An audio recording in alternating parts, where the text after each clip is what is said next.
कि भगवान विष्णु ने ये विचार किया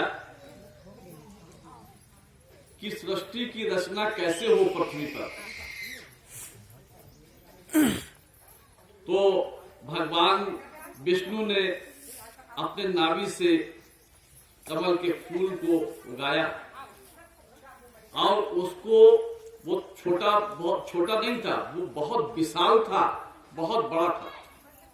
उस पर ब्रह्मा जी का आगमन हुआ। तो ब्रह्मा जी ने ये सोचा कि अब हमको ये बताया जाए कि कौन बड़ा है, ब्रह्मा जी, मैं बड़ा हूं या भगवान विष्णु बड़े हैं। तो वहां शिव का आना हुआ और शिव जी का आना हुआ।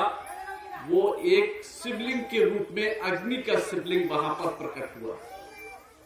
तो जब अग्नि का शिवलिंग प्रकट हुआ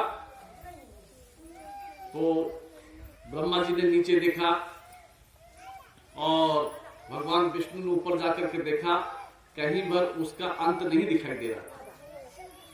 तब भगवान शिव ने कहा कि आप बड़े नहीं हैं ब्रह्मा जी, भगवान विष्णु बड़े हैं। तब वहां पर एक सभा बिठा ली गई देवताओं की, सबको बुलाया गया कि सृष्टि की रचना करनी है। तो देवताओं ने कहा कि भगवान हम तो बहुत कमजोर है, दैत्य जो है आजकल बहुत ताकतवर है, हमको अगर मारेंगे तो हम तो मर जाएंगे, तो ये सृष्टि की रचना कौन करेगा। तब भगवान विष्णु ने कहा कि इनको अमर करना होगा। अब जब अमर करने की बात आई तो किस तरह से अमर किया जाए, तो समुद्र मंथन हुआ। ये बहुत बड़ी कथा है। समुद्र मंथन हुआ, समुद्र के बहुत गहराई से एक कलश निकला, वो अमृत का कलश था। उस अमृत को, कलश को लेकर के देवताओं के पास आए भगवान विष्णु, और दैत्य पीछे पड़ गया कि भाई इस अमृत को हम प्राप्त करेंगे। और वो अमृत इसलिए जो है देवताओं को दिया जा रहा था ताकि सृष्टि की रचना जब हो तो सूर्य बनकर के वो प्रकाशित हो और वायु बनकर के वायु देव ऑक्सीजन दे, हवा दे।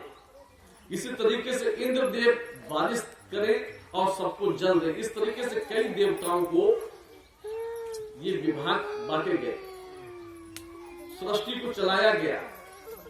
अमृत को हरिद्वार ले जाया गया, वहां देवगण थे, उन लोगों को उस अमृत को पिलाया गया।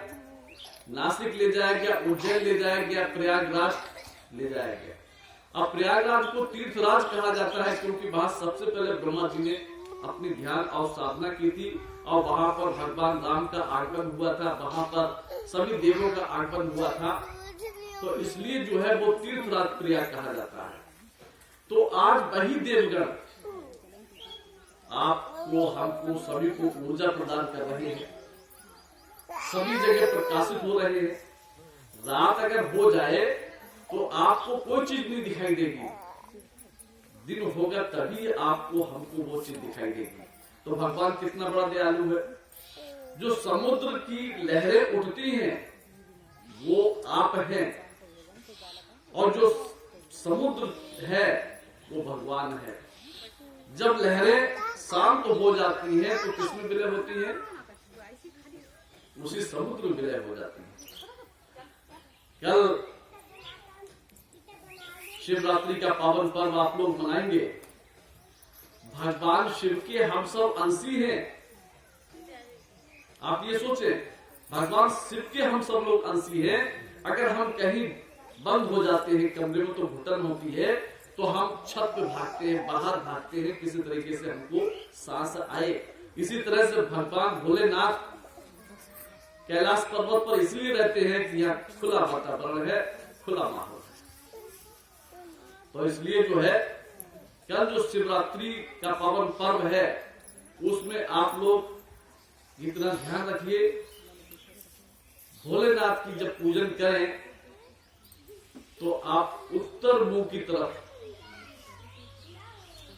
आप जल अर्पण करें भोलेनाथ को। कोई किसी तरह से भगवान को मनाता है, कोई किसी तरह से भगवान को मनाता है। तो भगवान को इस तरीके से कल आप लोग मनाइए। कल बहुत ही पवित्र पावन दिन है। तो